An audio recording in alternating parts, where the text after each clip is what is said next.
আমার হাতের এই চিকেন রোস্টের রেসিপিটা আমার বাসার সবাই খুব পছন্দ করে, বিশেষ করে আমার মায়ের তো ভীষণ পছন্দ আমার হাতের রোস্ট। আসসালামু আলাইকুম, সবাইকে শানুস ডেইলি কিচেনের পক্ষ থেকে স্বাগতম। আশা করি সবাই খুব ভালো আছেন, সুস্থ আছেন। প্রথমে আমি মুরগিগুলো পরিষ্কার করে কেটে ধুয়ে নিয়েছি। এখন কাঁটা চামচ দিয়ে এভাবে ছিদ্র করে নেব যাতে সব কিছু চিকেনের ভিতরে ভালো মতো প্রবেশ করে। তারপর টক দই নিলাম, তারপর সামান্য একটু আদা রসুন বাটা, সামান্য একটু মরিচের গুঁড়া, সামান্য একটু লবণ দিয়ে ভালোভাবে মিক্সচার করে নিচ্ছি। এখন মুরগির পিসগুলো দিয়ে দেব, দিয়ে সুন্দর মতো মিক্সচার করে নেব। এভাবে ভালো মতো মেখে আমি 30 মিনিটের জন্য রেস্টে রেখে দেব। এতে খুব সুন্দর মতো সব কিছু প্রবেশ করবে মুরগির ভিতরে। এখন আমি প্যানে দিয়ে দিয়েছি পরিমাণ মতো তেল, তারপরে মুরগির পিসগুলো এক এক করে ভেজে নেব। একটু লাল লাল করে ভেজে নিলে রোস্টটা খেতে বেশি মজা লাগে। এই তো সবগুলো চিকেন ভাজা শেষ, দেখেন কতটা লোভনীয় দেখাচ্ছে। এখন আমি প্যানে দিয়ে দিয়েছি পরিমাণ মতো তেল আর বেরেস্তা করে নিয়েছি। সেই তেলের মধ্যে দিয়ে দিলাম তেজপাতা, আদা রসুন বাটা 1 চামচ করে, পেঁয়াজ বাটা 1 চামচ দিয়ে খুব সুন্দর মতো 2 মিনিট ভেজে নেব যাতে কাঁচা গন্ধটা চলে যায়। এখন সব পরিমাণ মতো লবণ দিয়ে দিচ্ছি। এখন দিয়ে দিলাম বাদাম বাটা, এখানে চীনা বাদাম, কাজু বাদাম, কাঠবাদাম একসঙ্গে আমি বেটে নিয়েছি, সেটা দিয়ে দিলাম। দিয়ে সুন্দর মতো মিক্সচার করে নেব আর সামান্য একটু মরিচের গুঁড়া দেবো, এতে রোস্টের কালারটা অনেক সুন্দর হবে। দিয়ে সব কিছু সুন্দর মতো মিক্সচার করে নেব আর অবশিষ্ট টক দইটুক দিয়ে দেব, দিয়ে ভালো মতো মিশিয়ে নেব। এখন আমি ঢেকে 10 মিনিট কষিয়ে নেব সব কিছু। ফিরে আসলাম 10 মিনিট পর।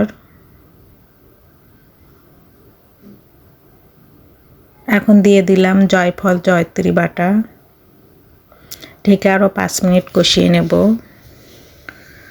এখন সামান্য একটু পানি দিয়ে দিলাম, বাকি মশলাগুলো দিয়ে দেব। দিয়ে দিলাম জিরার গুঁড়া 1 চামচ, ধনিয়া গুঁড়া 1 চামচ, হাফ চামচ গরম মশলার গুঁড়া, দিয়ে সুন্দর মতো মিক্সচার করে নেব। তারপর সামান্য একটু টমেটো সস দিয়ে দেব। এইটা আমার হাতে বানানো টমেটো সস, ফ্রিজে সংরক্ষণ ছিল। দিয়ে সব কিছু মিশিয়ে নিয়ে ঢেকে আমি সুন্দর মতো কষিয়ে নেব 10 মিনিট। এই তো মশলাটা খুব সুন্দর মতো কষানো হয়েছে। আর রোস্টের মশলাটা যত ভালোভাবে কষানো হবে রোস্টটা খেতে ততই মজা হবে। এখন দিয়ে দিচ্ছি চিকেনগুলো, দিয়ে সুন্দর মতো মিশিয়ে নেব, খুব ভালোভাবে মিশিয়ে নেব। আর সামান্য একটু পানি দিয়ে দেব যাতে মশলাটা পুড়ে না যায়। দিয়ে আর একটু 1 থেকে 2 মিনিট এভাবে মিশিয়ে নেব। এখন আমি 1 কাপ দুধ দিয়ে দেব, লিকুইড দুধ আগে থেকে জাল করে নিয়েছি। দিয়ে সুন্দর মতো নেড়ে চেড়ে নেব। খুব সুন্দর মতো মিশানো শেষ। এখন আমি কষিয়ে নেব 5 মিনিট, এর জন্য ঢেকে দিলাম। ফিরে আসলাম 5 মিনিট পর, একটু নেড়ে চেড়ে দিয়ে এখন আমি 1 কাপের মতো গরম পানি দিয়ে দেব। এই পানি দিয়ে আমি পুরো রোস্টটা রান্না করে নেব। এখন কিছু বেরেস্তা দিয়ে দিচ্ছি।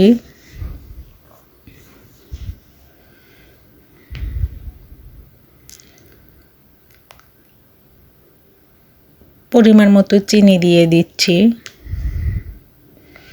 এখন ঢেকে আমি রান্না করব 10 মিনিট।